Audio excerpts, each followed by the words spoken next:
ನನಗೇನು ನಷ್ಟ ಇಲ್ಲ, ನನಗೇನೋ ಸ್ವಲ್ಪ ನಷ್ಟ ಆಯಿತು. ಚುನಾವಣೆದು ನಷ್ಟ ಆಗಿದ್ದು ನಿಮಗೆ ಜನರಿಗೆ. ಅದಕ್ಕೆಲ್ಲ ಕಾಂಗ್ರೆಸ್ ಎಷ್ಟಿದೆ ಅಂತೇಳಿ ಇದೆ ಈ ಸಭೆನೇ ಸಾಕ್ಷಿ. ಒಂದೊಂದ್ಸಲ ಓಟ್ ಹಾಕ್ತೀರಾ, ಹೋದ್ಸಲ ತಪ್ಪಾಗೋಯ್ತು, ಇನ್ನೊಂದ್ಸಲ ಮಾಡ್ತೀರಾ? ಇನ್ನೊಂದ್ಸಲ ಮಾಡಬೇಡಿ. ಕೊಟ್ಟರೆ ತಗೊಳ್ಳಿ, ಎಲ್ಲ ಕೊಳ್ಳೆ ಹೊಡೆದಿರೋ ದುಡ್ಡದು. ಪಕ್ಷದ ಪದಾಧಿಕಾರಿಗಳೇ, ಜಿಲ್ಲಾ ಅಧ್ಯಕ್ಷರೇ, ನಮ್ಮ ಉಸ್ತುವಾರಿ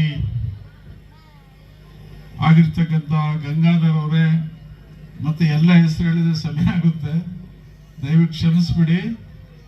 ವೇದಿಕೆ ಮೇಲೆ ಆಸೀನರಾಗಿರ್ತಕ್ಕಂಥ ಎಲ್ಲ ಕಾಂಗ್ರೆಸ್ ಪಕ್ಷದ ಮುಖಂಡರೇ, 10 ನಿಮಿಷದಲ್ಲಿ ಮುಗಿಸ್ಬಿಡ್ತೀರ, ಆಮೇಲೆ ಊಟ ಮಾಡ್ಕೊಂಡು ಹೋಗೋಣ. ಆಗ್ಬೋದಾ? ಇಲ್ಲಿ ಸೇರಿರ್ತಕ್ಕಂಥ ಎಲ್ಲ ಕಾಂಗ್ರೆಸ್ ಬಂಧುಗಳೇ, ಕಾರ್ಯಕರ್ತ ಬಂಧುಗಳೇ, ಮಾಧ್ಯಮ ಸ್ನೇಹಿತರೆ, ಇವತ್ತು ಬಹಳ ಹೆಚ್ಚಿನ ಸಂಖ್ಯೆಯಲ್ಲಿ ಅಲಕಾಪುರ ಪಂಚಾಯಿತಿ, ಗೆದರೆ ಬೊಮ್ಮಸಂದ್ರ ಪಂಚಾಯಿತಿ,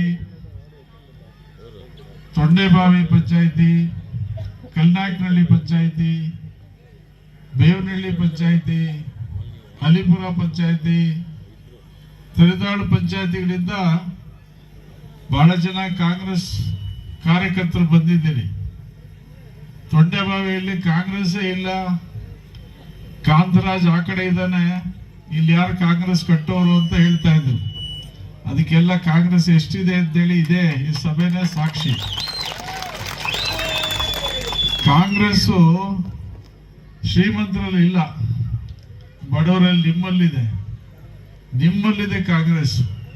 ನಿಮ್ಮಲ್ಲಿರೋ ಕಾಂಗ್ರೆಸ್ ಯಾರು ಕಿತ್ಕೊಳ್ಳೋಕ್ಕೂ ಆಗಲ್ಲ, ಕೊಂಡ್ಕೊಳ್ಳೋಕ್ಕೂ ಆಗಲ್ಲ. ಎಲೆಕ್ಷನ್ ಅಲ್ಲಿ ಏನು ಮೊನ್ನೆ ಯಾಮರ್ಸಿದಾರೆ ಬಿಟ್ರೆ, ಈಗ ದುಡ್ಡು ಕೊಟ್ಟರು ತಗೊಳ್ತೀವಿ ಅಂತೇಳಿ ಒಂದೊಂದ್ಸಲ ಓಟ್ ಹಾಕ್ತೀರಾ, ಹೋದ್ಸಲ ತಪ್ಪಾಗೋಯ್ತು, ಇನ್ನೊಂದ್ಸಲ ಮಾಡ್ತೀರಾ? ಇನ್ನೊಂದ್ಸಲ ಮಾಡಬೇಡಿ. ಕೊಟ್ಟರೆ ತಗೊಳ್ಳಿ, ಎಲ್ಲ ಕೊಳ್ಳೆ ಹೊಡೆದಿರೋ ದುಡ್ಡದು. ಆಮೇಲೆ ಸೀರೆಗಳೆಲ್ಲ ಕೊಟ್ಟರು, ಸೀರೆಗಳು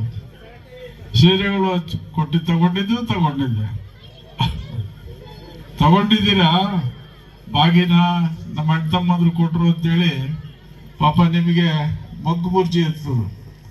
ಅವರಿಂದ ಸಿಕ್ಕಿರೋದು ನಿಮಗೆ ಸೀರೆಗಳು, ಕ್ಯಾಲೆಂಡರ್ಗಳು, ಇಷ್ಟು ಬಿಟ್ಟರೆ ಇನ್ನೇನು ಸಿಕ್ಕಿಲ್ಲ. ನಾನು ಹಳ್ಳಿಗಳಿಗೆ ಹೋದಾಗ ನಾನು ಕೇಳ್ತಾ ಇದ್ದೆ, ಎಲ್ಲ ಹಳ್ಳಿಗೆ ಹೋಗಿದ್ದೆ, ನಾನು ಬಂದಿದ್ದೆಲ್ಲಪ್ಪ ಎಲ್ಲ ಹಳ್ಳಿಗೆ. ಕೆಲವರು ಇದ್ರು, ಕೆಲವರು ಇರಲಿಲ್ಲ, ಮಧ್ಯಾಹ್ನದ ಇರಲಿಲ್ಲ. ನಾನೇನೇನು ಕೆಲಸ ಮಾಡಿದ್ದಾರೆ ಅಂತ ಕೇಳಿದೆ. ಸ್ವಾಮಿ ಅವ್ರು ಬರಲೇ ಇಲ್ಲ ಊರುಗಳ ಕಡೆಗೆ, ಅವ್ರ ಮುಖಾನೇ ತೋರಿಸಿಲ್ಲ. ನಾನು ಕೇಳಿದೆ, ಸೀರೆಗಳು ಕೊಟ್ರಲ್ಲಪ್ಪ. ಸೀರೆಗಳು ಬಂದ್ರು, ಒಂದ್ಸಲ ಕೊಟ್ರು, ಆಮೇಲೆ ಹಂಗೆ ಹೊಟ್ಟೋದ್ರು. ಯಾರನ್ನೂ ವಿಚಾರಿಸಲ್ಲ, ಊರಲ್ಲಿ ಏನ್ ಸಮಸ್ಯೆ ಅಂತ ವಿಚಾರಿಸಲ್ಲ, ಕಷ್ಟಕ್ಕ ವಿಚಾರಿಸಲ್ಲ. ಈ ತರ ಪ್ರತಿನಿಧಿ ಇವತ್ತು ತಾಲೂಕಿಗೆ ಸಿಕ್ಬಿಟ್ಟಿದ್ದಾರೆ. ನನಗೇನು ನಷ್ಟ ಇಲ್ಲ, ನನಗೇನೋ ಸ್ವಲ್ಪ ನಷ್ಟ ಆಯಿತು. ಚುನಾವಣೆದು ನಷ್ಟ ಆಗಿದ್ದು ನಿಮಗೆ ಜನರಿಗೆ. ಇವತ್ತು ಒಂದು ಆಸ್ಪತ್ರೆಗೆ ಹೋದ್ರೆ ಅಲ್ಲಿ ವ್ಯವಸ್ಥೆ ಕೆಟ್ಟಿದೆ, ತಾಲೂಕು ಆಫೀಸ್ಗೆ ಹೋದ್ರೆ ಅಲ್ಲೆಲ್ಲ ಕೂಡ ನಿಮ್ಮನ್ನು ಹೇಳೋರು ಕೇಳೋರಿಲ್ಲ. ಅಲ್ಲೆಲ್ಲ ಭ್ರಷ್ಟಾಚಾರ. ಒಂದು ಖಾತೆ ಆಗ್ಬೇಕು, ಒಂದು ಪಾಣಿ ಆಗ್ಬೇಕಂದ್ರೆ ಸುತ್ತಾ ಇರ್ತೀರಿ. ಒಂದು ಪೊಲೀಸ್ ಸ್ಟೇಷನ್ಗೆ ಹೋದ್ರೆ ನಿಮಗೆ ಸರಿಯಾದಂತ ಸ್ಪಂದನೆ ಇಲ್ಲ. ಯಾರು ಎಲ್ಲೋಗ್ಬೇಕು, ಯಾರನ್ನು ಕೇಳಬೇಕು? ಇದು ಪರಿಸ್ಥಿತಿ ಇವತ್ತು ನಿರ್ಮಾಣ ಆಗಿದೆ. ಇವತ್ತು ಕಷ್ಟ ನಿಮ್ಗೆ ಗೊತ್ತಾಗಿದೆ.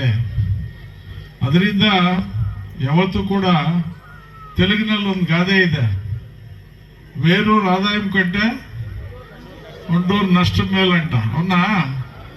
వేరూరు వాళ్ళకి వేస్తే ఓటు ఏం పరిస్థితి అవుతుంది అంటే ఇప్పుడంతా మీకే ಅನುಭವ ಅయింది. ಕೆಲವರೆಲ್ಲ ಲೀಡರ್ಸ್ ಓಡೋಗ್ಬಿಟ್ರು ನನ್ನ ಬಿಟ್ಟು. ಈಗ ಅಲ್ಲಿ ಲೀಡರ್ಗಳಾಗಿ ಉಳಿದಿಲ್ಲ, ಅವರು ಮೇಸ್ತ್ರಿಗಳಾಗಿ ಅಥವಾ ಕೂಲಿಯವ್ರು ನಿಲ್ತಾರಲ್ಲಪ್ಪ ಎಸ್ಟೇಟ್ ಅಲ್ಲಿ ಮೇಸ್ತ್ರಿಗಳಿರ್ತಾರೆ, ಅವರು ಕೂಲಿಯವ್ರನ್ನ ಕರ್ಕೊಂಡ್ಬರ್ತಾರೆ. ಈಗ ಹೋಗಿರೋ ಲೀಡರ್ಸ್ ಎಲ್ಲರೂ ಯಾವ ಲೆವೆಲ್ ಅಂದ್ರೆ ಮೇಸ್ತ್ರಿಗಳು, ಅವ್ರ ಕೆಳಗಡೆ ಹೋಗೋ ವರ್ಕರ್ಸು ಕೂಲಿ ಆಳುಗಳ ತರ ನೋಡ್ತಾ ಇದ್ದಾರೆ. ಅವರು ಶ್ರೀಮಂತರು, ಹಣ ಇದೆ, ಅವ್ರಿಗೆ ಲೆಕ್ಕನೇ ಇಲ್ಲ. 10 ಜನ ಹೆಸರು ಹೇಳಕ್ ಬರೋದಿಲ್ಲ.